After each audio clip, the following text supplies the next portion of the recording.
ಶ್ರೀಮಾನ್ ವೆಂಕಟನಾಥಾರ್ಯಃ ಕವಿತಾರ್ಕಿಕಕೇಸರಿ ವೇದಾಂತಾಚಾರ್ಯವರ್ಯೋ ಮೇ ಸನ್ನಿಧತ್ತಾಂ ಸದಾ ಹೃದಿ ಯೋ ನಿತ್ಯಮಚ್ಯುತಪದಾಂಬುಜಯುಗ್ಮರುಗ್ಮವ್ಯಾಮೋಹತಸ್ತರಿತರಾಣಿ ತೃಣಾಯ ಮೇನೆ ಅಸ್ಮದ್ಗುರೋರ್ಭಗವತೋಸ್ಯ ದಯೈಕಸಿಂಧೋಃ ರಾಮಾನುಜಸ್ಯ ಚರಣೌ ಶರಣಂ ಪ್ರಪದ್ಯೆ ವ್ಯಾಸಾಯ ವಿಷ್ಣುರೂಪಾಯ ವ್ಯಾಸರೂಪಾಯ ವಿಷ್ಣವೇ ನಮೋ ವೈ ಬ್ರಹ್ಮನಿಧಯೇ ವಾಸಿಷ್ಠಾಯ ನಮೋ ನಮಃ ಕೃಷ್ಣಾಯ ವಾಸುದೇವಾಯ ಹರಯೇ ಪರಮಾತ್ಮನೆ ಪ್ರಣತಕ್ಲೇಶನಾಶಾಯ ಗೋವಿಂದಾಯ ನಮೋ ನಮಃ ಅಸ್ಮದ್ಗುರುಭ್ಯೋ ನಮಃ. ಶ್ರೀ ಶಂಕರವಾಹಿನಿ ಮೂಲಕವಾಗಿ ಕಾರ್ಯಕ್ರಮವನ್ನು ವೀಕ್ಷಣೆ ಮಾಡುತ್ತಿರುವಂತಹ ಎಲ್ಲ ಭಕ್ತರಿಗೂ ನಮ್ಮ ಅನಂತ ಪ್ರಣಾಮಗಳನ್ನು ಸಮರ್ಪಣೆ ಮಾಡುತ್ತೇವೆ. ಸಹಸ್ರನಾಮದ ಸಹಸ್ರ ಫಲಗಳು ಎಂಬ ಈ ಕಾರ್ಯಕ್ರಮಕ್ಕೆ ತಮ್ಮೆಲ್ಲರಿಗೂ ಆದರದ ಸುಸ್ವಾಗತವನ್ನು ಕೋರುತ್ತಾ, ವಿಷ್ಣು ಸಹಸ್ರನಾಮದಲ್ಲಿ ಬರುವಂತಹ ಪ್ರತಿಯೊಂದು ಶ್ರೀನಾಮಕ್ಕೂ ಅರ್ಥವೇನು ಎಂಬುದನ್ನು ತಿಳಿಯುವ ಪ್ರಯತ್ನವನ್ನು ಮಾಡುತ್ತಿದ್ದೇವೆ. ಶ್ರೀ ವೈಷ್ಣವ ಸಂಪ್ರದಾಯಕ್ಕೆ ಅನುಸಾರವಾಗಿ ಶ್ರೀ ಪರಾಶರ ಭಟ್ಟರು ರಚನೆ ಮಾಡಿರುವಂತಹ ಭಗವದ್ಗುಣದರ್ಪಣ ಎಂಬ ವಿಷ್ಣು ಸಹಸ್ರನಾಮದ ಭಾಷ್ಯವನ್ನು ಆಧಾರವಾಗಿಟ್ಟುಕೊಂಡು ಪ್ರತಿಯೊಂದು ಶ್ರೀನಾಮಕ್ಕೂ ಅರ್ಥವೇನು ಎಂಬುದನ್ನು ತಿಳಿಯುವ ಪ್ರಯತ್ನ ನಾವು ಮಾಡುತ್ತಿದ್ದೇವೆ. ಶ್ರೀ ವಿಷ್ಣು ಸಹಸ್ರನಾಮದಲ್ಲಿ ಬರುವಂತಹ 54ನೇ ಶ್ರೀನಾಮ ಸ್ಥವಿರಃ ಎಂಬುದು. ಈ ಸ್ಥವಿರಃ ಎಂಬ ಶಬ್ದಕ್ಕೆ ಶ್ರೀ ಪರಾಶರ ಭಟ್ರು ಅರ್ಥವನ್ನು ಹೇಳಬೇಕಾದ್ರೆ, ಕಾಲತಂತ್ರತಯ ದುಗ್ಧ ದದ್ಯಾದಿಭ್ಯೋ ವಿಲಕ್ಷಣಃ ವಿದ್ಯತೆ ಯಃ ಸರ್ವಕಾರಿಂ ಸ್ಥವಿರಃ ಪರಿಕೀರ್ತಿತಃ ಎಂದು ವಿವರಿಸ್ತಾರೆ. ಸರ್ವಕಾಲದಲ್ಲಿಯೂ ಒಂದೇ ವಿಧವಾಗಿರುವವನು ಸ್ಥವಿರಃ ಎಂಬ ಶಬ್ದದಿಂದ ಕೊಂಡಾಡಲ್ಪಡುತ್ತಾನೆ. ನೋಡಿ, ಕಾಲಕೃತವಾಗಿ ಕೆಲವೊಂದು ಪರಿಣಾಮಗಳು ಏರ್ಪಡುತ್ತೆ. ಸರ್ವಕಾಲದಲ್ಲೂ ಯಾರು ಒಂದೇ ಥರ ಇರೋದಕ್ಕೆ ಸಾಧ್ಯವಿಲ್ಲ. ಒಂದು 20 ವರ್ಷದಕ್ಕೆ ಹಿಂದೆ ಒಬ್ಬ ವ್ಯಕ್ತಿ ಒಂದು ರೀತಿ ಇರ್ತಾನೆ, 20 ವರ್ಷ ಆದ ನಂತರ ಅದೇ ವ್ಯಕ್ತಿ ಬೇರೆ ಥರ ಕಾಣಿಸ್ತಾನೋ ಇಲ್ವೋ. ಕಾಲಕ್ಕೆ ಒಳಪಟ್ಟಿರುವಂಥದ್ದು ಈ ಶರೀರ ಪ್ರತಿನಿತ್ಯ ಪ್ರತಿಕ್ಷಣ ಜೀರ್ಣವಾಗುತ್ತಲೇ ಇರುತ್ತದೆ. ಕಾಲಕೃತವಾದ ಬದಲಾವಣೆಗಳು ಶರೀರಕ್ಕೆ ಏರ್ಪಡುತ್ತದೆ. ಉದಾಹರಣೆಗೆ ನಮ್ಮ ಶರೀರವೇ ಅಂತ ತಗೊಂಡ್ರೆ, ನಾವು ಚಿಕ್ಕ ವಯಸ್ಸಿನಲ್ಲಿ ಒಂಥರ ಇರ್ತೀವಿ, ವಯಸ್ಸಾಗ್ತಾ ಆಗ್ತಾ ಶರೀರದಲ್ಲಿ ಬದಲಾವಣೆಗಳಾಗ್ತಾ ಹೋಗುತ್ತೆ. ಅದಕ್ಕೆ ಕಾರಣ ಏನು ಅಂದರೆ, ನಮ್ಮ ಶರೀರವು ಕಾಲಕ್ಕೆ ಒಳಪಟ್ಟಿದೆ ಎಂಬುದೇ. ನಾವು ಈಗ ವರ್ತಮಾನ ಕಾಲದಲ್ಲಿದ್ದೀವಿ, ದಿಢೀರೆಂದು ಭೂತಕಾಲಕ್ಕೆ ನಾವು ಹೋಗೋದಕ್ಕೆ ಸಾಧ್ಯವಿಲ್ಲ, ಅಥವಾ ಭವಿಷ್ಯತ್ ಕಾಲಕ್ಕೆ ನಾವು ಹೋಗಲಿಕ್ಕೂ ಸಾಧ್ಯವಿಲ್ಲ. ನಾವು ವರ್ತಮಾನದಲ್ಲಿ ಜೀವಿಸಬೇಕಾದದ್ದು ಕಾಲ ನಿಯಮ. ಅದೇ ರೀತಿ ನಮ್ಮ ಜೀವನ ಕ್ರಮವು ಏರ್ಪಡುತ್ತದೆ, ನಡೆಯುತ್ತೆ. ಕಾಲವಶಾತ್ ನಮಗೆ ಜನನ ಮರಣ ಇದೆಲ್ಲ ಇರೋದರಿಂದ ನಾವು ಕಾಲಕ್ಕೆ ಒಳಪಟ್ಟವರು. ಆದರೆ ಕಾಲ ನಿಯಾಮಕನಾದವನು ಪರಮಾತ್ಮನು. ಕಾಲಸ್ಯ ಚ ಹಿ ಮೃತ್ಯೋಶ್ಚ ಜಂಗಮಸ್ಥಾವರಸ್ಯ ಚ ಈಶತೆ ಭಗವಾನೇಕಃ ಸತ್ಯಮೇತದ್ ಬ್ರವೀಮಿತೆ ಎಂದು ಪುರಾಣಗಳಲ್ಲಿ ಪರಮಾತ್ಮನ ಸ್ವರೂಪವನ್ನು ವರ್ಣನೆ ಮಾಡ್ತಾರೆ. ಜಂಗಮ ಮತ್ತು ಸ್ಥಾವರಗಳ ಮೃತ್ಯು ಮತ್ತು ಕಾಲವನ್ನು ಭಗವಂತನೊಬ್ಬನೇ ಆಳುತ್ತಾನೆ. ನೋಡಿ, ಪ್ರತಿಯೊಂದು ವಸ್ತುವು ಪರಮಾತ್ಮ ಸೃಷ್ಟಿ ಮಾಡ್ತಾನೆ, ಅದೆಲ್ಲವೂ ಕಾಲಕ್ಕೆ ಒಳಪಟ್ಟಿದೆ. ಆದರೆ ಆ ಕಾಲವನ್ನು ನಿಯಮಿಸುವಂತಹವನು ಪರಮಾತ್ಮನು. ಕಾಲವನ್ನು ನಿಯಂತ್ರಿಸುವಂತಹ ಸ್ವರೂಪವುಳ್ಳವನು ಭಗವಂತನು. ಕಾಲಕ್ರಮೇಣ ಹಾಲು ಮೊಸರಾಗತ್ತೆ. ಆ ರೀತಿ ಪರಮಾತ್ಮನ ಸ್ವರೂಪದಲ್ಲಿ ಬದಲಾವಣೆಗಳು ಏರ್ಪಡುವುದಿಲ್ಲ. ಅವನು ಬದಲಾವಣೆಗಿಂತಲೂ ವಿಲಕ್ಷಣವಾಗಿರುವಂತಹ ಒಂದು ಉತ್ತಮವಾದ ತತ್ವವಾಗಿದ್ದಾನೆ. ಕಾಲಚಕ್ರಂ ಜಗಚ್ಚಕ್ರಂ ಯುಗಚಕ್ರಂ ಚ ಕೇಶವ ಆತ್ಮಯೋಗೇನ ಭಗವಾನ್ ಪರಿವರ್ತಯತೆ ನಿಶಂ ಎಂದು ಪರಮಾತ್ಮನು ಆತ್ಮಯೋಗದಿಂದ ಕಾಲ, ಜಗತ್ತು ಮತ್ತು ಯುಗಚಕ್ರಗಳನ್ನು ಪ್ರವರ್ತಿಸುತ್ತಾನೆ ಅಥವಾ ಪರಿವರ್ತಿಸುತ್ತಾನೆ. ನಾವು ಪ್ರತಿನಿತ್ಯ ದೇವಸ್ಥಾನಕ್ಕೆ ಹೋಗಬೇಕಾದ್ರೆ ಪರಮಾತ್ಮನ ಕೈಯಲ್ಲಿ ಸುದರ್ಶನ ಚಕ್ರವನ್ನು ದರ್ಶನ ಮಾಡ್ತೇವೆ. ಆ ಸುದರ್ಶನ ಚಕ್ರವೇ ಕಾಲಚಕ್ರದ ಸಂಕೇತವಾಗಿದೆ. ನೋಡಿ, ಕಾಲಕ್ಕೆ ಒಂದು ಸ್ವರೂಪ ಕೊಟ್ಟರೆ ಅವನೇ ಸುದರ್ಶನ ಸ್ವಾಮಿ. ಭಗವಂತ ಹೇಗೆ ಕರಕಮಲದಲ್ಲಿ ಸುದರ್ಶನ ಚಕ್ರವನ್ನು ಹಿಡಿದಿದ್ದಾನೋ, ಅದೇ ರೀತಿ ಈ ಕಾಲಚಕ್ರವನ್ನು ಹಿಡಿದಿದ್ದಾನೆ. ಈ ಕಾಲವನ್ನು ನಿಯಂತ್ರಿಸುತ್ತಾನೆ ಪರಮಾತ್ಮ. ಆದ್ದರಿಂದ ಅವನಿಗೆ ಭೂತಕಾಲ, ಭವಿಷ್ಯತ್ ಕಾಲ, ವರ್ತಮಾನ ಕಾಲ ಎಲ್ಲ ಕಾಲವೂ ಅವನ ನಿಯತಿಗೆ ಒಳಪಟ್ಟಿರುವುದಾದ್ದರಿಂದ ಅವನು ಒಮ್ಮೆ ತಾನು ಇಚ್ಛಿಸಿದರೆ ಈ ಕಾಲದಿಂದ ಮತ್ತೊಂದು ಕಾಲಕ್ಕೆ ಅವನು ಪ್ರವೇಶ ಮಾಡಬಹುದು. ಅದು ನಮ್ಮಿಂದ ಸಾಧ್ಯವಾಗೋದಿಲ್ಲ. ನೋಡಿ, ಉದಾಹರಣೆಗೆ ಇಲ್ಲಿ ಈ ಪ್ರಸಂಗದಲ್ಲಿ ನಾವು ಈ ಶ್ರೀನಾಮದ ಅರ್ಥವನ್ನು ಮತ್ತಷ್ಟು ಮನದಟ್ಟು ಮಾಡಿಕೊಳ್ಬೇಕಾದ್ರೆ ಒಂದು ಕಥೆಯನ್ನು ನಾವು ಗಮನಿಸಬಹುದು. ಅದು ಜಯದೇವರ ಗೀತಗೋವಿಂದಂ ಎಂಬ ಕಾವ್ಯದಲ್ಲಿ, ಅದು ಸಂಸ್ಕೃತದಲ್ಲಿರುವಂತಹ ಅದ್ಭುತವಾದ ಕಾವ್ಯ ವಿಶೇಷ. ರಾಧಾ ಮಾಧವರ ಇಬ್ಬರ ನಡುವೆ ಏರ್ಪಡುವಂತಹ ಪ್ರೇಮಾತಿಶಯವನ್ನು, ಅವರಿಬ್ಬರೇ ನಡುವಂತಹ ಆ ಅಲೌಕಿಕವಾದ ಪ್ರೇಮಾನುಬಂಧವನ್ನು ಈ ಕಾವ್ಯದಲ್ಲಿ ಜಯದೇವರು ಅದ್ಭುತವಾಗಿ ವರ್ಣನೆ ಮಾಡ್ತಾರೆ. ಅದರಲ್ಲಿ ಬರುವಂತಹ ಮೊದಲನೇ ಶ್ಲೋಕ, ಮೇಘೈರ್ಮೇದುರ ಮಂಬರಂ ವನಭುವಃ ಶ್ಯಾಮಃ ತಮಾಲದ್ರುಮೈ ನಕ್ತಂ ಭೀರುರಗಂ ತ್ವಮೇವ ತದಿದಂ ರಾಧೆ ಗೃಹಂ ಪ್ರಾಪಯ ಇತ್ತಂ ನಂದ ನಿದೇಶಿತಃ ಚಲಿತಯೋಃ ಪ್ರತ್ಯಧ್ವಕುಂಜದ್ರುಮಂ ರಾಧಾ ಮಾಧವಯೋಃ ಜಯಂತಿ ಯಮುನಾ ಕೂಲೆ ರಹಕ್ಕೇಳಯಃ ಎಂದು ಮೊದಲನೇ ಶ್ಲೋಕದಲ್ಲಿ ಜಯದೇವರು ರಾಧಾ ಮಾಧವರ ನಡುವೆ ಏರ್ಪಟ್ಟಂತಹ ಒಂದು ಅದ್ಭುತವಾದ ಪ್ರಸಂಗವನ್ನು ವರ್ಣನೆ ಮಾಡ್ತಾರೆ. ಅದೇನು ಅಂದರೆ, ನಂದಗೋಕುಲದಲ್ಲಿ ನಂದಬಾಬಾ ಇದ್ದರು. ಅವರಿಗೆ ಹಲವಾರು ತೋಟಗಳೆಲ್ಲ ಇತ್ತು. ಅದನ್ನೆಲ್ಲ ವೀಕ್ಷಣೆ ಮಾಡ್ಕೊಂಬರಬೇಕು ಎಂದು ಹೇಳಿ ಯಶೋದೆಯ ಹತ್ರ ಅನುಮತಿಯನ್ನು ಪಡೆದು ನಂದಗೋಪ ಹೊರಡ್ತಾರೆ. ಆ ಸಮಯದಲ್ಲಿ ಬಾಲಕನಾದ ಕೃಷ್ಣ, ಅವನಿಗೆ ಆ ಸಮಯದಲ್ಲಿ 2 ವಯಸ್ಸಿರಬಹುದು, ಅವನು ತಾನೂ ಬರ್ತೀನಿ ಅಂತ ಹಠ ಮಾಡ್ತಾನೆ. ನಂದಗೋಪ ಹೇಳ್ತಾನೆ, ನಾನು ಸ್ವಲ್ಪ ದೂರ ಹೋಗಬೇಕಾಗಿದೆ, ತೋಟಗಳನ್ನೆಲ್ಲ ನಾನು ವೀಕ್ಷಣೆ ಮಾಡಬೇಕಾಗಿದೆ, ಹೊಲ ಗದ್ದೆ ಇತ್ಯಾದಿ ಪ್ರದೇಶಗಳಲ್ಲೆಲ್ಲ ಹೋಗಿ ಬರಬೇಕು, ನಿನ್ನನ್ನು ಜವಾಬ್ದಾರಿಯುತವಾಗಿ ನೋಡ್ಕೊಂಡಿರೋದಕ್ಕೆ ಸಾಧ್ಯವಿಲ್ಲ, ಎಲೆ ಕೃಷ್ಣನೇ ನೀನು ಇಲ್ಲೇ ಇರು ಅಂತ ಹೇಳ್ತಾರೆ. ಆದರೆ ಕೃಷ್ಣ ಅದು ಬಿಡಲಿಕ್ಕಿಲ್ಲ, ನಾನು ಬಂದೇ ಬರುತ್ತೇನೆ ಅಂತ ಹಠ ಮಾಡ್ತಾ ಇರಬೇಕಾದ್ರೆ ಕೃಷ್ಣ ತಾನು ಅಳ್ತಾ ಇರ್ತಾನೆ.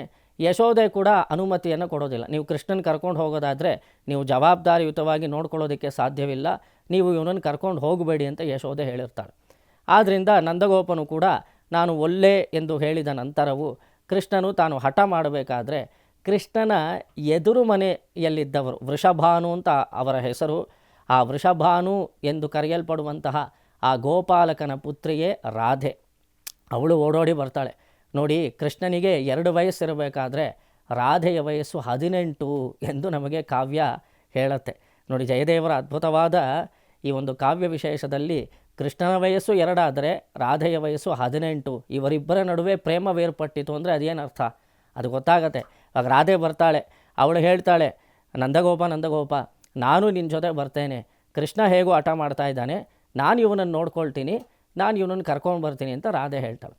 ಆಗ ನಂದಗೋಪ ಸರಿ ಆಯಿತು, ಕೃಷ್ಣನನ್ನು ನೀನು ಕರೆದುಕೊಂಡು ಬಾ ಎಂದು ಹೇಳಿದಾಗ ರಾಧೆಯ ಸೊಂಟಕ್ಕೆ ಏರುತ್ತಾನೆ ಕೃಷ್ಣ, ಆ 2 ವಯಸ್ಸಿನ ಹುಡುಗ. ನೋಡಿ, ಆಗ ಮುಂದೆ ಹೋಗ್ತಾರೆ, ನಂದಬಾಬಾ ಮುಂದೆ ಹೋಗ್ತಾನೆ, ಹಿಂದೆ ರಾಧೆಯ ಸೊಂಟದಲ್ಲಿ ಕೃಷ್ಣ ಎಲ್ಲ ಕಡೆ ವೀಕ್ಷಣೆ ಮಾಡ್ಕೊಂಡು ಬರ್ತಾ ಇದ್ದಾನೆ. ಅಲ್ಲಿ ತೋಟ ಗದ್ದೆ ಹೊಲ ಇತ್ಯಾದಿ ಪ್ರದೇಶಗಳಲ್ಲೆಲ್ಲ ಹೋಗಿ ಅವನು ವೀಕ್ಷಣೆ ಮಾಡ್ತಾ ಇರಬೇಕಾದ್ರೆ ನಂದಗೋಪ ಆಕಾಶದಲ್ಲಿ ಕಾರ್ಮೋಡಗಳೆಲ್ಲ ಕವಿದು ಇನ್ನೇನು ಮಳೆ ಬರುವ ಹೊತ್ತು, ಆಕಾಶ ಬರೀ ಕಪ್ಪಾಗಿಬಿಡತ್ತೆ, ಎಲ್ಲ ಕಡೆ ಕತ್ತಲೆ ಆವರಿಸ್ಬಿಡತ್ತೆ.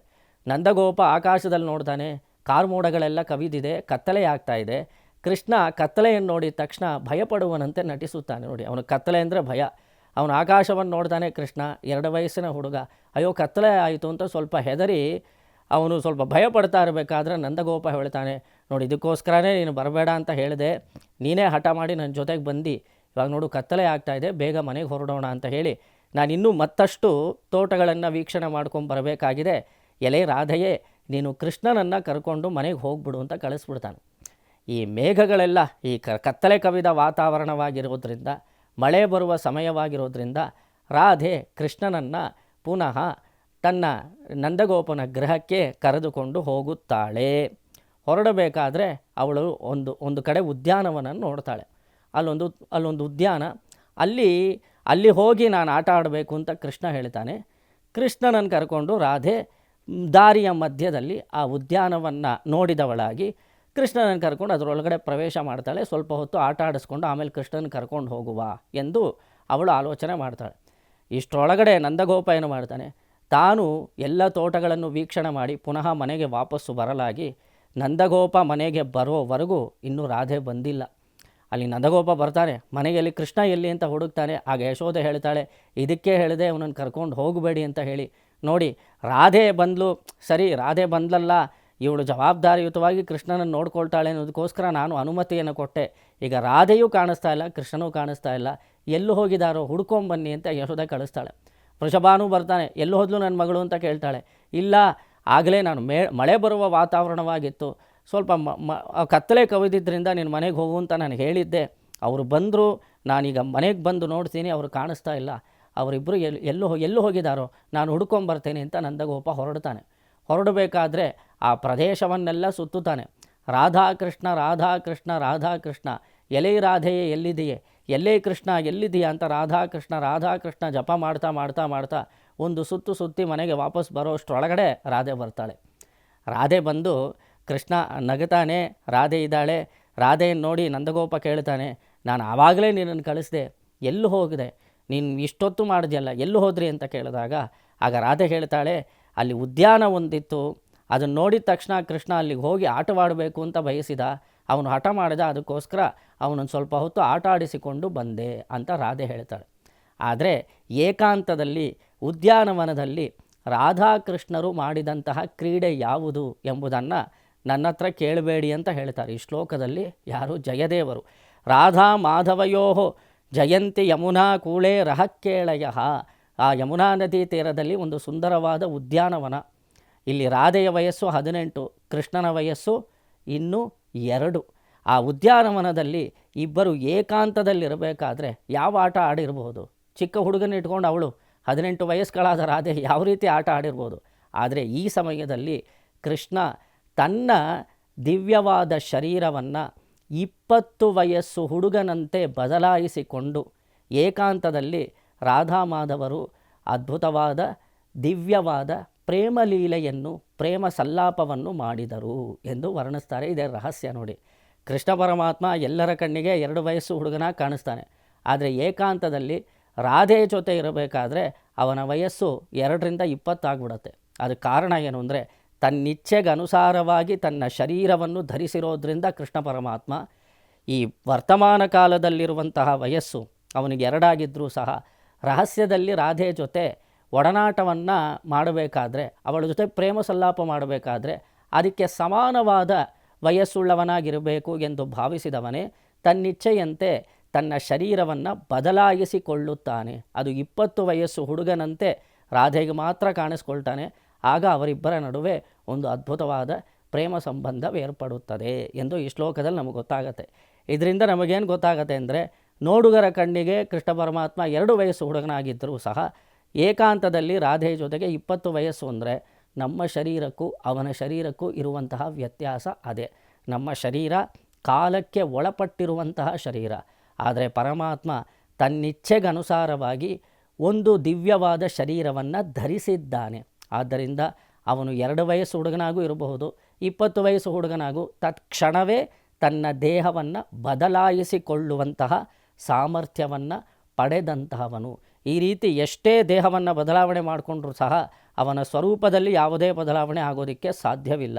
ಶರೀರಕ್ಕೆ ಏರ್ಪಡುವಂತಹ ಪರಿಣಾಮಗಳು ಭಗವಂತನಿಗೆ ಏರ್ಪಡುವುದಿಲ್ಲ. ನಮ್ಮ ಶರೀರಕ್ಕೆ ಪರಿಣಾಮಗಳಿದೆ, ಭಗವಂತನ ಶರೀರಕ್ಕೆ ಪರಿಣಾಮಗಳಿಲ್ಲ. ಅದಕ್ಕೆ ಕಾರಣ ಏನು ಅಂದರೆ, ಅದು ಕಾಲಕೃತವಾದದ್ದಲ್ಲ, ಕಾಲ ನಿಯಾಮಕನಾದ ಪರಮಾತ್ಮನ ದಿವ್ಯವಾದ ಮಂಗಳ ವಿಗ್ರಹ ಸ್ವರೂಪವಾದಂಥದ್ದು. ಆದ್ದರಿಂದ ನಮಗೂ ಅವನಿಗೂ ಇರತಕ್ಕಂತಹ ಅಜಗಜಾಂತರ ವ್ಯತ್ಯಾಸ ಇದು. ಆ ರೀತಿ ತನ್ನ ದೇಹವನ್ನು ತನ್ನಿಷ್ಟಕ್ಕೆ ಬದಲಾವಣೆ ಮಾಡಿಕೊಂಡರೂ ಸಹ ಒಂದೇ ರೀತಿಯಲ್ಲಿರುವವನನ್ನು ವಿಷ್ಣು ಸಹಸ್ರನಾಮ ಸ್ಥವಿರಃ ಎಂಬ ಶ್ರೀನಾಮದಿಂದ ಮಂಗಳಾಶಾಸನ ಮಾಡುತ್ತೆ. ಸ್ಥವಿರಃ ಎಂದರೆ ಒಂದೇ ವಿಧವಾಗಿರುವವನು ಅಥವಾ ಕಾಲಕೃತವಾದ ಶರೀರವನ್ನು ಪಡೆದವನಲ್ಲ. ಆದ್ದರಿಂದ ಸರ್ವಕಾಲದಲ್ಲಿಯೂ ಒಂದೇ ವಿಧವಾಗಿ ತಾನು ತನ್ನ ಸ್ವರೂಪವನ್ನು ಪ್ರದರ್ಶನ ಮಾಡತಕ್ಕವನು. ಆದ್ದರಿಂದ ಕೃಷ್ಣ ಪರಮಾತ್ಮನನ್ನು ಸ್ಥವಿರಃ ಎಂದು ವಿಷ್ಣು ಸಹಸ್ರನಾಮ ಕೊಂಡತ್ತೆ. ಶ್ರೀಮತೆ ರಾಮಾನುಜಾಯ ನಮಃ.